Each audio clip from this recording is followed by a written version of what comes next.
On St. Valentine's Day, 1989, the last day of her life, the legendary popular singer Vina Apsara woke sobbing from a dream of human sacrifice in which she had been the intended victim. Bare-torsoed men resembling the actor Christopher Plummer had been gripping her by the wrists and ankles. Her body was splayed out, naked and writhing, over a polished stone bearing the graven image of the snake-bird Quetzalcoatl. The open mouth of the plumed serpent surrounded a dark hollow scooped out of the stone, and although her own mouth was stretched wide by her screams, the only noise she could hear was the popping of flashbulbs. But before they could slit her throat, before her lifeblood could bubble into that terrible cup, she awoke at noon in the city of Guadalajara, Mexico, in an unfamiliar bed with a half-dead stranger by her side, a naked mestizo male in his early 20s. Identified in the interminable press coverage that followed the catastrophe as Raul Paramo, the playboy heir of a well-known local construction baron, one of whose corporations owned the hotel. She had been perspiring heavily, and the sodden bedsheets stank of the meaningless misery of the nocturnal encounter. Raul Paramo was unconscious, white-lipped, and his body was galvanized every few moments by spasms which Vina recognized as being identical to her own dream writhings. After a few moments he began to make frightful noises deep in his windpipe, as if something was slitting his throat, as if his blood were flowing out through the scarlet smile of an invisible wound into a phantom goblet.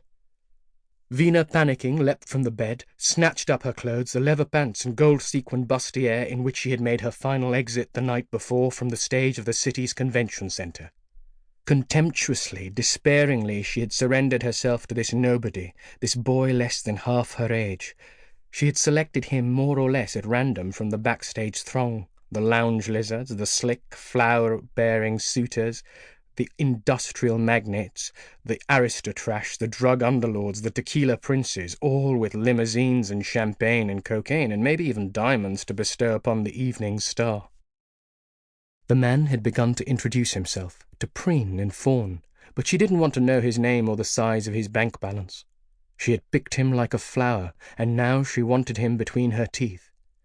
She had ordered him like a take-home meal, and now she alarmed him by the ferocity of her appetites, because she began to feast upon him the moment the door of the limo was closed, before the chauffeur had time to raise the partition that gave the passengers their privacy. Afterwards he, the chauffeur, spoke with reverence of her naked body, while the newspaperman plied him with tequila. He whispered about her swarming in predatory nudity as if it were a miracle. Who'd have thought she was way the wrong side of 40? I guess somebody upstairs wanted to keep her just the way she was. "I would have done anything for such a woman," the chauffeur moaned. "I would have driven at 200 kilometers per hour for her, if it were speed she wanted. I would have crashed into a concrete wall for her if it had been her desire to die." Only when she lurched into the 11th floor corridor of the hotel, half-dressed and confused, stumbling over the unclaimed newspapers, whose headlines about French nuclear tests in the Pacific in political unrest and the southern promise of Chiapas smudged the bare soles of her feet with their shrieking ink, only then did she understand that the suite of rooms she had abandoned was her own.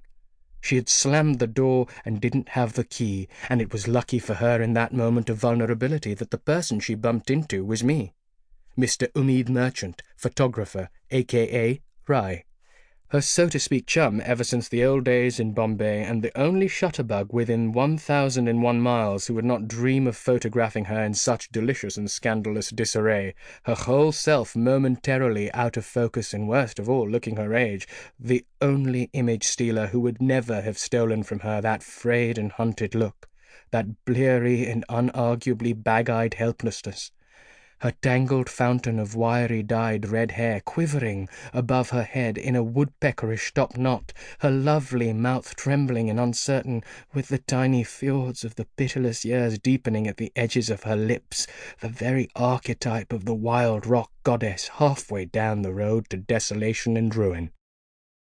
She had decided to become a redhead for this tour, because at the age of 44 she was making a new start, a solo career without him. For the first time in years she was on the road without Ormus, so it wasn't really surprising that she was disoriented and off balance most of the time. And lonely. It has to be admitted, public life or private life makes no difference. That's the truth. When she wasn't with him, it didn't matter who she was with. She was always alone.